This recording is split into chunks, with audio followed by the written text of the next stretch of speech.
Hello friends, welcome to my channel Technical Arcane, myself Arnab Kundu. Today I will discuss the topic Introduction to Operating System. Okay. Also I will discuss about the types of operating system. Okay. So go to the computer screen.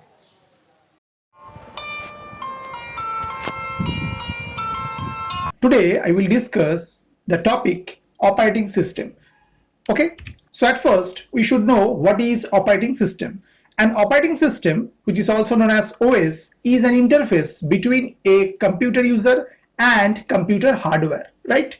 An operating system is a software which performs all the basic tasks like file management, memory management, process management, handling input and output, and controlling peripheral devices such as disk drives and printers. Okay, so in this picture, just provide that operating system just use as an interface between the users and the hardware, right?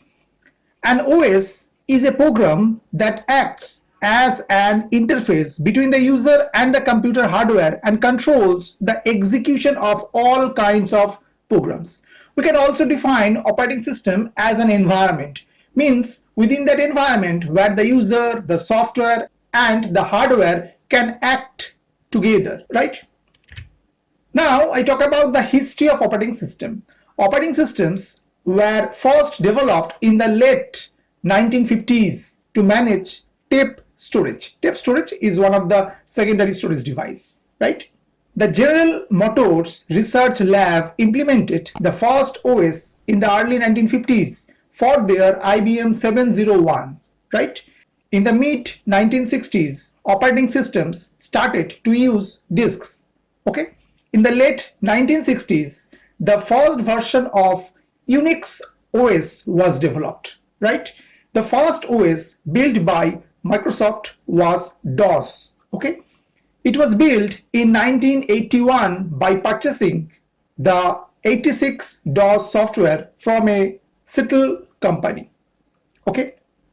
The present day popular OS Windows first came to existence in 1985 when a GUI was created and paired with MS-DOS. Okay, so actually you can divide the operating system in two types. One is your CUI base and another is your GUI base. CUI base means character user interface like DOS, like Unix. Okay, and for GUI is concerned where we using the graphical user interface like Windows, like Linux, like Knoppix, etc. Okay. Now I just provide an example of operating system with market share. Just given in that picture, the Windows at about 40% is used globally. For Android, it is your mobile operating system actually used 38%. Okay. iOS, it is also a mobile operating system, occupy 16% globally. Mac OS occupy at about 4% and others, rest of the other operating system occupy 2%. So they provide the operating system name and the share globally. Windows 40.34%, Android 37.95%, iOS 15.44%, Mac OS 4.34%, Linux 0.95%, Chrome OS 0.14%, and Windows Phone OS 0.06%. I just provide the scenario throughout the globe, what share of operating system, what type of operating system actually popular and which operating system is used more in throughout the world. Okay, so this is just a market share throughout the world globally, right? Now I talk about types of operating system according to its acts. Okay, basically the popular types of operating systems are batch processing OS, multitasking or time sharing OS, multiprocessing OS, real-time OS, distributed OS, network OS, and mobile OS. Okay, so I will discuss one after another. So first is your batch processing OS.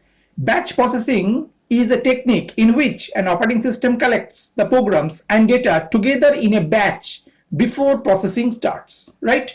An operating system does the following activities related to batch processing. And what that? The OS defines a job which has predefined sequence of commands, programs and data as a single unit. Number two, the OS keeps a number, a job in memory and executes them without any manual information. Okay, jobs are processed in the order of submission, that is first come first serve fashion. Okay, when a job completes its execution, its memory is released and the output for the job gets copied into an output spool for later printing or processing. So this is the picture. Just provide job 1, job 2, job n, means it should complete one after the another. Okay. What are the advantages of batch processing? Batch processing takes much of the work of the operator to the computer. Okay. Increased performance as a new job gets started as soon as the previous job is finished without any manual intervention. Okay. And what are the disadvantages of batch processing? Difficult to debug program. Okay. A job could enter an infinite loop. Due to lack of protection scheme, one bad job can affect pending jobs. Okay. Now I talk about multitasking or time sharing operating system. Multitasking is when multiple jobs are executed by the CPU simultaneously by switching between them. Okay. Switches occur so frequently that the users may interact with each program while it is running. Okay. And OS does the following activities related to multitasking. And what that? The user gives instruction to the operating system or to a program directly and receives an immediate response. Okay. Next, the OS handles multitasking in the way that it can handle multiple operations or executes multiple programs at a time. Multitasking operating systems are also known as time sharing systems. Okay. These operating systems were developed to provide interactive use of a computer system at a reasonable cost. Okay. Also, a time sharing operating system uses the concept of CPU scheduling and multiprogramming to provide each user with a small portion of time shared CPU. Okay. Each user has at least one separate program in memory, right? A program that is loaded into memory and is executing is commonly referred to as process. Okay.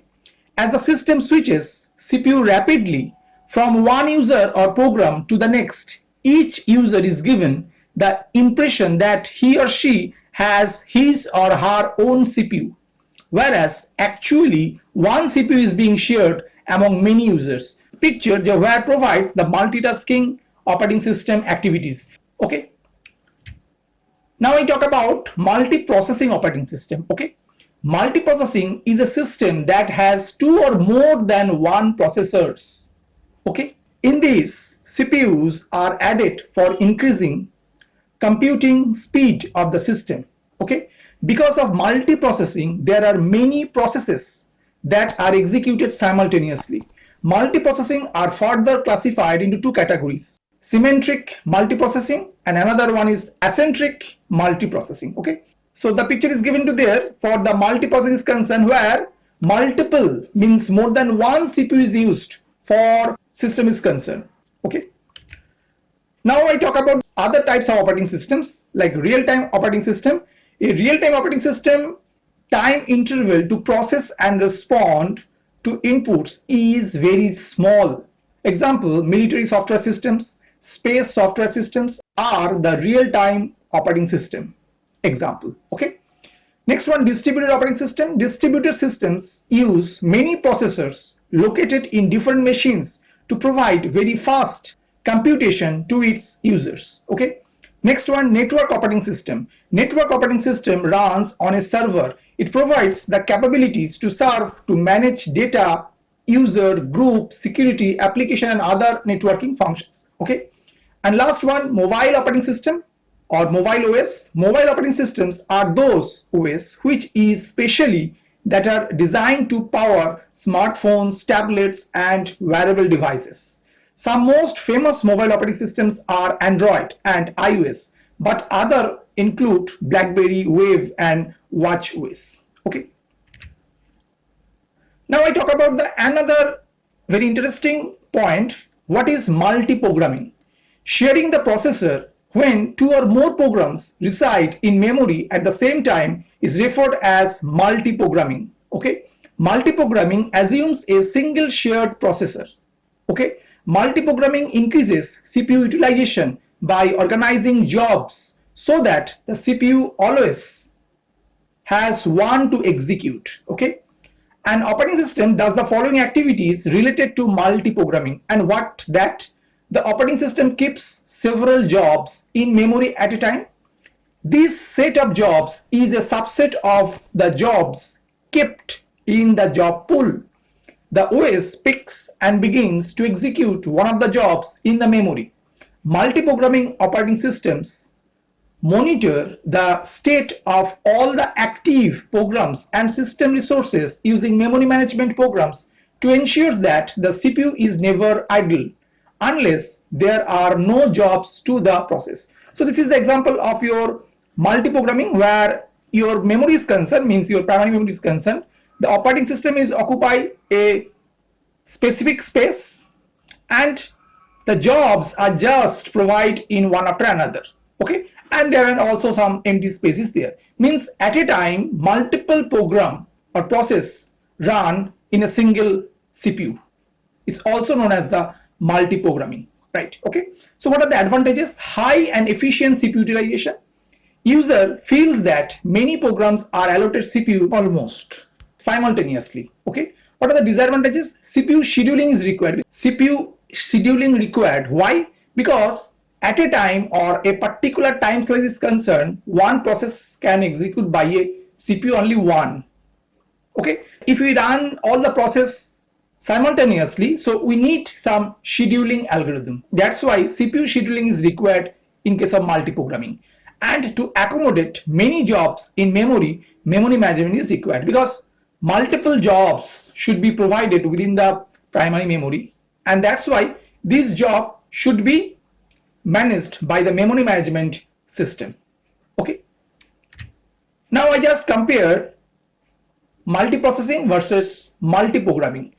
So number one, for the multiprocessing is concerned, the availability of more than one processor per system that can execute several set of instructions in parallel is known as multiprocessing, where in case of multiprogramming, the concurrent application of more than one program in the main memory is known as multiprogramming. Okay, next point, in case of multiprocessing, the number of CPU is more than one, but in case of multiprogramming, the number of CPU is one. In case of multiprocessing, it takes less time for job processing, but in case of multiprogramming, it takes more time to process the jobs. In case of multiprocessing, more than one process can be executed at a time, but in case of multiprogramming, one process can be executed at a time.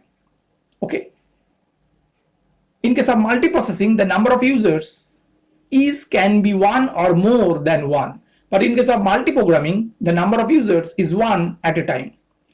In case of multiprocessing, throughput is maximum, but in case of multiprogramming, throughput is less. In case of multiprocessing, efficiency is maximum, but in case of multiprogramming, efficiency is less, right? Now I just differentiate what the difference between 32-bit operating system and 64-bit operating system. So at first, I just provide some parameters here and just differentiate 32-bit and 64-bit operating system. So first parameter, architecture and software. So in case of 32-bit, allow 32-bit of data processing simultaneously, but in case of 64-bit, allow only 64-bit of data processing simultaneously. Next parameter is compatibility. For 32-bit applications require 32-bit OS and CPUs. In case of 64-bit applications require a 64-bit OS and CPU. Next parameter, systems available. In case of 32-bit, all version of Windows 8, Windows 7, Windows Vista, and Windows XP, Linux, etc. In case of 64-bit, also the same, Windows XP Professional, Vista, 7, Mac OS X, and Linux, and also the Windows 8, Windows 10 also. Next parameter, memory limits. In case of 32-bit systems allow a maximum to 3.5 GB of RAM, but in case of 64-bit allow a maximum 17 billion GB of RAM. Okay, so I just compare the three different terms. One is multiprogramming, another is multiprocessing, and another is multitasking. So first I discuss the multiprogramming, a computer running more than one program at a time like Excel or Firefox simultaneously. But in case of multiprocessing, a computer using more than one CPU at a time. Okay, and in case of multitasking, tasks sharing a common resource like one CPU. Okay. I hope that you have understood today's topic. For more videos, keep watching my channel Technical Arquin. Thank you and bye bye.